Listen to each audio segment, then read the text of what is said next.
Hello बच्चों, आज की इस वीडियो में हम पढ़ेंगे बेसिस के बारे में। इस वीडियो में मैं आपको एक्सप्लेन करूंगी कि किस तरह के सब्सटेंसेस को हम बेसिस बोलते हैं और साथ ही साथ कितने तरह के बेसिस होते हैं, यानी कि क्लासिफिकेशन ऑफ बेसिस। सो बच्चों, बेसिस को समझने के लिए यहाँ मैंने आपके ग्रेड के हिसाब से, आपके स्टैंडर्ड के हिसाब से दो कॉन्सेप्ट्स लिए हैं। एक कॉन्सेप्ट आर्हीनियस का कॉन्सेप्ट है और दूसरा ब्रॉन्स्टेड एंड लाउरी का कॉन्सेप्ट है। मेरी एक वीडियो एसिड से रिलेटेड भी है, तो एसिड का भी क्लासिफिकेशन मैंने आपको उन दोनों कॉन्सेप्ट्स के बेसिस पे ही दिया था। तो उन्हीं दोनों कॉन्सेप्ट्स के बेसिस पे हम बेस का भी क्लासिफिकेशन पढ़ेंगे। तो सबसे पहले हम आर्हीनियस का कॉन्सेप्ट समझते हैं कि आर्हीनियस के अकॉर्डिंग बेस क्या होता है। सो जैसा कि मैंने यहाँ डेफिनेशन लिखा है, those substances which when dissolved in water produce hydroxide ion as the only negatively charge ion are known as bases. यानी आर्हीनियस हमें कहते हैं कि ऐसे कोई भी सब्सटेंस जिनको जब हम पानी में डिसॉल्व करें सो वो हाइड्रोक्साइड आयन के फॉर्म में खाली नेगेटिवली चार्ज, मतलब अगर नेगेटिवली चार्ज आयन कोई सोल्यूशन में बनता है तो वो सिर्फ हाइड्रोक्साइड आयन ही होगा। ऐसा कोई भी सब्सटेंस अगर है तो उस सब्सटेंस को हम बेस बोल सकते हैं। अब इस कॉन्सेप्ट को एक्सप्लेन करने के लिए यहाँ मैं दो तीन इक्वेशंस लूंगी आपको, ताकि ये क्लियर हो सके कि किस तरह से हाइड्रोक्साइड आयन पानी में डिसॉल्व करने पे प्रोड्यूस हो सकते हैं किसी भी सब्सटेंस के थ्रू, जिनको हम बेस बोलते हैं। सो इस कैटेगरी में मैं सबसे पहले लेती हूँ अमोनिया, NH3। जब NH3 को हम वाटर में डिसॉल्व करते हैं, आप अच्छे से जानते हैं यहाँ पे हमें दो आयंस मिलेंगे, एक होगा NH4+ और दूसरा होगा OH-। सो देखिए क्या हुआ, जैसे ही हमने अमोनिया को वाटर में डिसॉल्व किया, इसने नेगेटिवली चार्ज आयन के फॉर्म में हमें हाइड्रोक्साइड आयन दिया। इसीलिए हम अमोनिया को एक बेसिक कंपाउंड के फॉर्म में याद रखते हैं। Second example if I take, so यहां मैं लेती हूं मैग्नीशियम ऑक्साइड का एग्जाम्पल। अगर हम मैग्नीशियम ऑक्साइड को वाटर के कांटेक्ट में लेके आते हैं सो हमें यहां दो आयंस मिलेंगे, एक होगा Mg2+ और दूसरा मुझे मिलेगा OH-। बैलेंस करने के लिए यहां मैं 2OH- लिखती हूं। सो क्या हुआ, यहाँ पे मैग्नीशियम ऑक्साइड को जैसे ही वाटर में डिसॉल्व किया सो नेगेटिव आयन के फॉर्म में मुझे हाइड्रोक्साइड आयन मिला। सो ऐसा कोई भी सब्सटेंस जिसको आप पानी में डिसॉल्व करते ही वो नेगेटिवली चार्ज आयन के फॉर्म में हाइड्रोक्साइड आयन दे, ऐसे कंपाउंड्स आर्हीनियस के अकॉर्डिंग बेस कहलाते हैं। ठीक है, तो अब हम फर्दर सेकेंड कॉन्सेप्ट पढ़ते हैं। सेकेंड कॉन्सेप्ट है Bronsted Lowry concept. So Bronsted Lowry concept के अकॉर्डिंग बेस क्या होते हैं?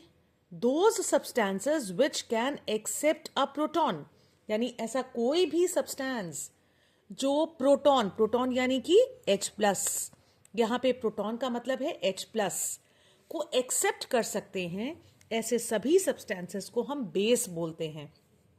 अब इसको एक्सप्लेन करने के लिए वंस अगेन वही सेम इक्वेशन अमोनिया वाली मैं यहां पे दोबारा से लिखूंगी। NH3+ H2O, हम जानते हैं हमें टू आयंस मिलेंगे, एक होगा NH4+ और दूसरा होगा OH-। सो अब ब्रॉन्स्टेड एंड लाउरी कॉन्सेप्ट के अकॉर्डिंग अगर हम इस इक्वेशन को देखें सो अमोनिया ने अमोनियम आयन दिया। अमोनिया ने अमोनियम आयन कब दिया? जब अमोनिया ने वाटर में से H+ को एक्सेप्ट किया।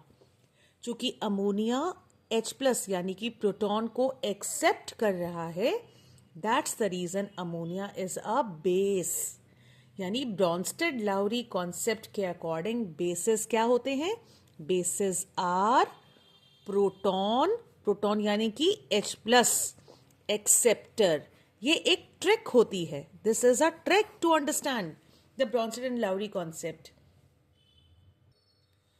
ये तो रहा एक्सप्लेनेशन बेसिस का इन दो कॉन्सेप्ट्स के बेसिस पे। इन जनरल हम बेस को कह सकते हैं अ base can be metal, a metallic oxide, a hydroxide. लेकिन हर मेटेलिक ऑक्साइड नहीं।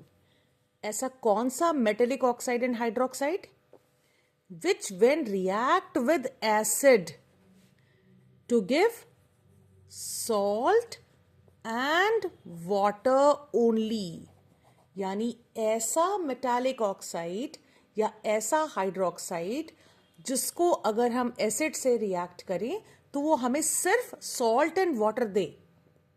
ऐसे मेटालिक ऑक्साइड्स और ऐसे हाइड्रोक्साइड्स को हम बेस कहते हैं। In addition to these two, यानी इन दोनों के साथ साथ अमोनियम हाइड्रोक्साइड भी बेस है।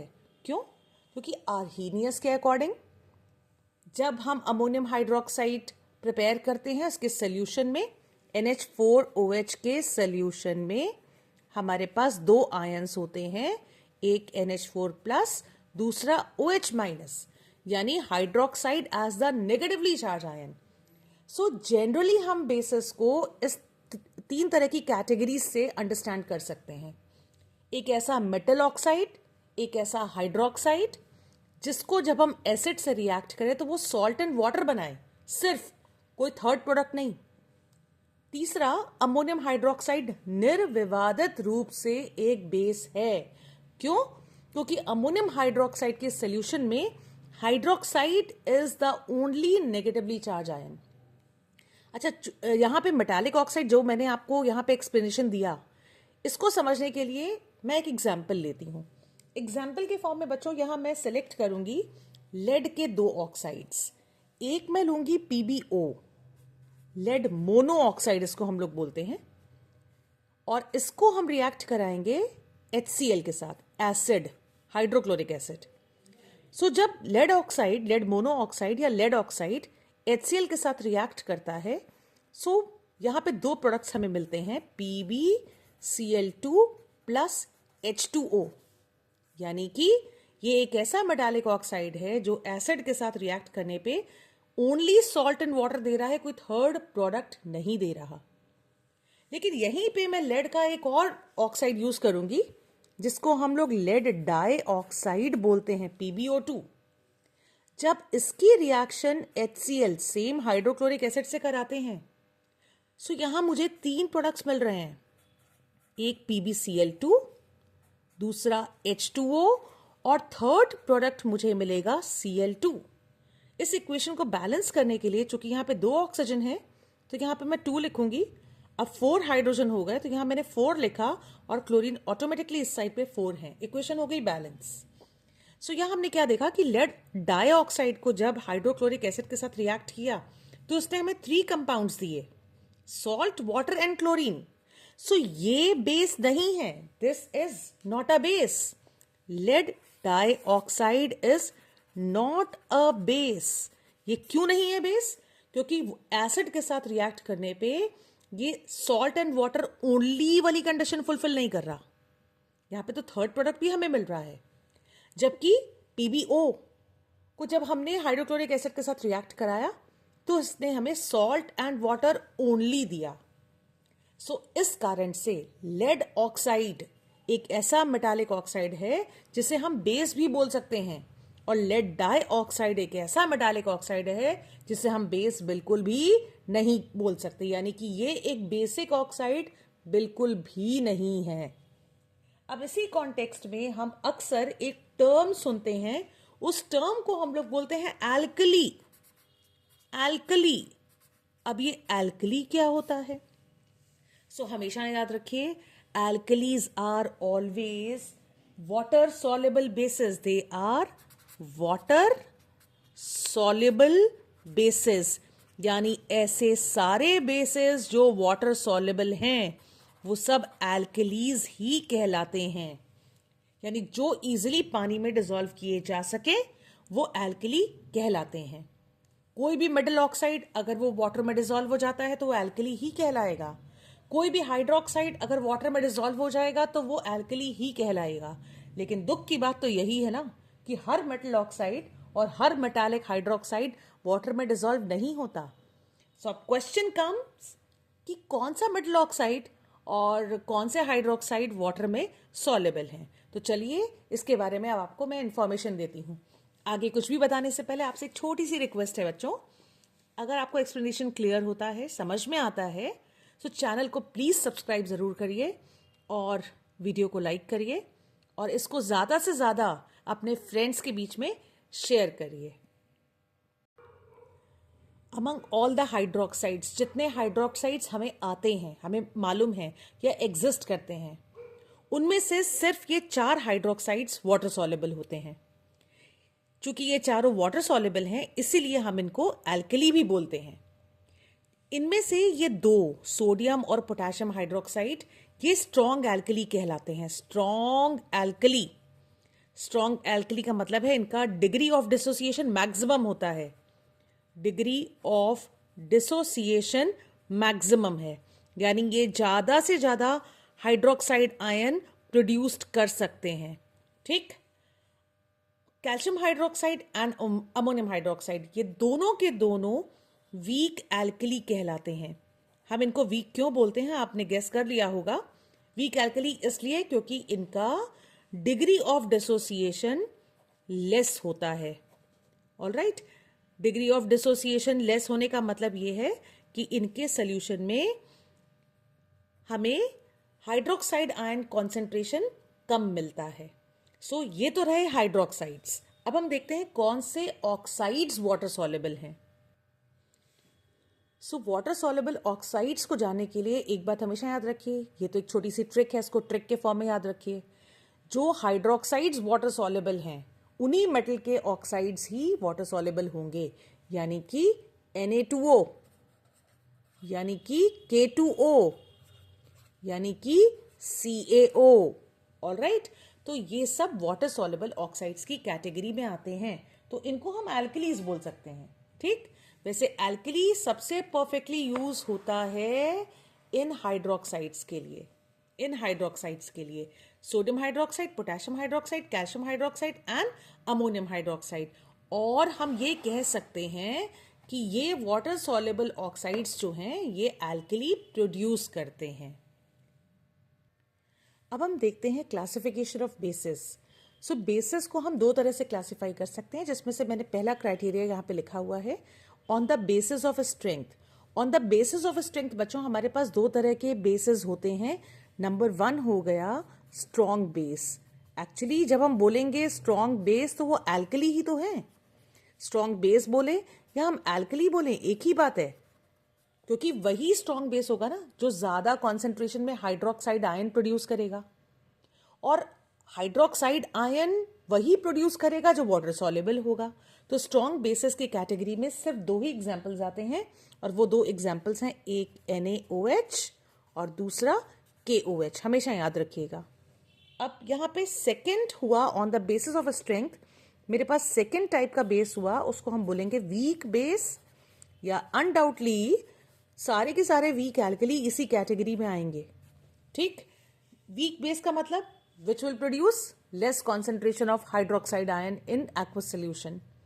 सो इन दोनों के अलावा NaOH और KOH के अलावा जो भी हैं वो सब के सब वीक बेस की ही कैटेगरी में आते हैं।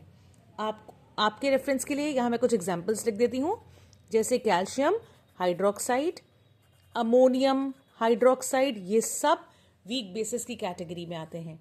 सो एक बात याद रखिएगा, स्ट्रॉन्ग बेस का मतलब which produce large concentration of OH minus in aqueous solution, और weak base का मतलब which produce less concentration of OH minus in aqueous solution. Next criteria है on the basis of acidity. ये वो acidity नहीं है जो हमें स्पाइसी फूड खाने से होती है। ऑलराइट, तो इस एसिडिटी का मतलब है number of OH minus ions a base can produce by per molecule. That means number of OH minus ion per molecule of a base, per molecule of a base.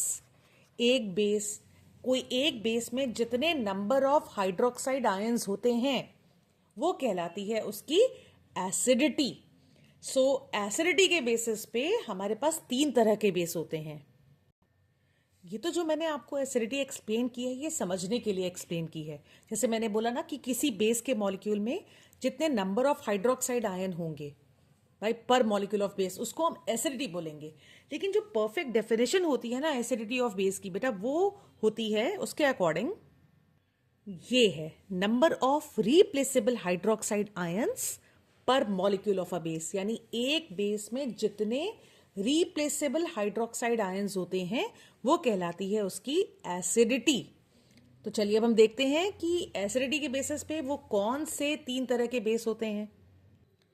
इसमें हमारे पास number 1 category में है mono acidic base, यानी इनकी acidity is equals to 1। Acidity मतलब इनके फॉर्मूले में सिर्फ एक ही OH माइनस होगा। ये तो ट्रिकी वे रहा।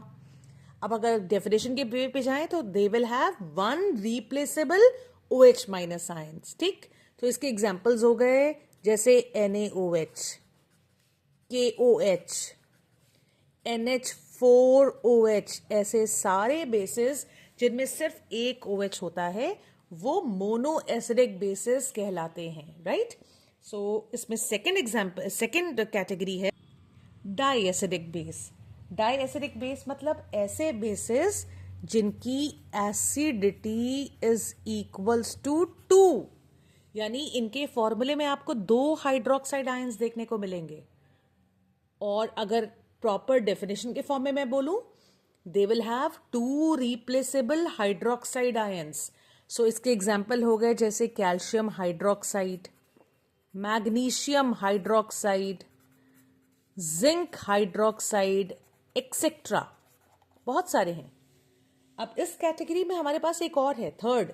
जैसा कि मैंने बोला था 3 तरह के बेसिस होते हैं, तो थर्ड है ट्राई एसिडिक बेस, यानी जिसकी एसिडिटी होती है 3, यानी इनके फॉर्मूले में 3 हाइड्रोक्साइड आयन होते हैं। और अगर हम डेफिनेशन के लैंग्वेज में बोलें, they will have 3 replaceable hydroxide ions. So इसके एग्जाम्पल हो गए like AlOH whole thrice, aluminium hydroxide, FeOH whole thrice, ferric hydroxide, etcetera. बहुत सारे एग्जाम्पल्स इसके भी होते हैं। सो आई होप आपको आज का एक्सप्लेनेशन समझ में आया होगा, टाइप्स ऑफ बेसिस क्लियर हो गए होंगे। सो बच्चों, अगर आपको एक्सप्लेनेशन समझ में आता है so kindly subscribe the channel and like the video and share among all your friends. Thank you.